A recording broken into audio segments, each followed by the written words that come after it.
Well, hello everybody, and welcome to Chapter 5. It's a shorter chapter with 3 sections, but we're talking a little bit about the West and the westward movement. The first word here is Great Plains, and see in this red area on the map, that's the central part of the United States, and it's typically pretty flat there, and it's very, very productive for growing crops. Not whoops, I messed up there. Not only is it productive for growing crops, but it's also very good grazing land. So it's very good crops such as wheat, particularly. In fact, sometimes it's known as the breadbasket of the United States because it produces so much when it comes to grains. And of course, grazing, mainly for cattle. Lots of beef is raised in that particular area. So the Great Plains. And later on, we'll learn more about how this area becomes what's known as the Dust Bowl during the 1920s. All right, well, there's the Treaty of Fort Laramie, and unfortunately, the United States does not have a very good history when it comes to keeping our word when it comes to treaties with the natives. And this was, 1868, and it's a treaty in which the Sioux agreed. Now, I have that in quotes because agree, I think, is a generous way to say it. They made them an offer they couldn't refuse, literally. Basically, your choice was to move to this reservation land or we kill you all. And unfortunately, we, of course, didn't even hold true to the conditions of the Treaty of Fort Laramie, as the natives would have to be moved yet again to accommodate the United States' growing population. Sitting Bull, probably the most well known, I would suppose, Native American leaders. His main notoriety comes for his years of resistance to the United States government policies, would not agree to go to reservations, and really sort of fought back for the right of his people to live the life that they were used to living and that they want to live. George A. Custer, excuse me, noted for Custer's Last Stand, probably. He's much more of a, I guess, mythological type of character. I mean, he did exist, but he's given credit for doing all these wonderful things, and have had a couple of victories. But one of the things about Custer that sometimes gets overlooked is that he was arrogant, and he really was not a very good military leader. So, he's more of a mythical legend for his accomplishments. I mean, he's a real person, but the accomplishments are way overblown. Assimilation.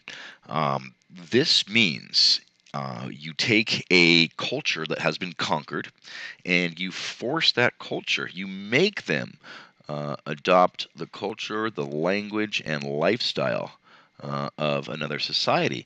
In this case, the Native Americans were forced to adopt the way of life that the new Americans were there, the settlers were there, and it was very, very different. Not only things like dress and language and food, but also spiritual beliefs, even things as we would take for granted, things like property. Many of the Native American tribes didn't really have this concept of private property. They lived together, sort of a communal style, and that, of course, is very much opposite of what the United States tends to think. We have life, liberty, and used to be pursuit of property, but they changed it to pursuit of happiness. So property is a major foundation in our society, and even something as that we take so fundamental. Hey, you have the right to own your own property.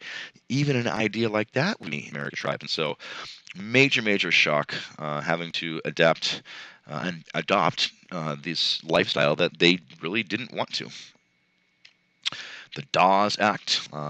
Again, we mentioned about the idea of land. The Dawes Act was, again, a way to try and force natives to assimilate, but it broke up the Native American reservations and gave them individual plots of land. But remember, a lot of times for many of these Native American groups, they said, wait, what do you mean individual land? How can you own the land? And that was a concept that was foreign to them. It's like, well, who owns the sunlight? It's like, well, you can't own the sunlight, just like you can't own the land. And so it was a bizarre thought for many of the Native Americans. But it was an attempt to assimilate the natives by having them behave more like Americans and having their own private, like, you have your house or something like that.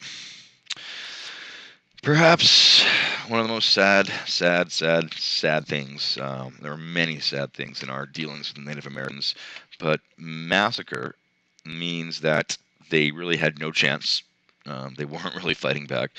Uh, and when you massacre surrendering people, that is a low of all lows. If someone's surrendering and they're turning in their weapons and they're saying, okay, you win, we surrender, then you turn your guns on them and massacre them when they're defenseless, that's pretty bad. And that's why I say it's one of the most despicable acts in the history of the United States. And unfortunately, there are quite a few. Longhorn, well, this is just the type of cattle that, of course, is grazed around the grasslands in the Great Plains area. And if any of you are considering going to the University of Texas in Austin, Longhorns, of course, their mascot. The Chisholm Trail, as you can see, might be a little difficult to see, but starts all the way down in San Antonio, Texas, and literally you walk or on horseback all the way up through Oklahoma, up through Kansas, and there you get the trains with all the cattle you've driven up that way, and the trains will take them typically to Chicago or other places where the meat will then be processed. And that is it for today.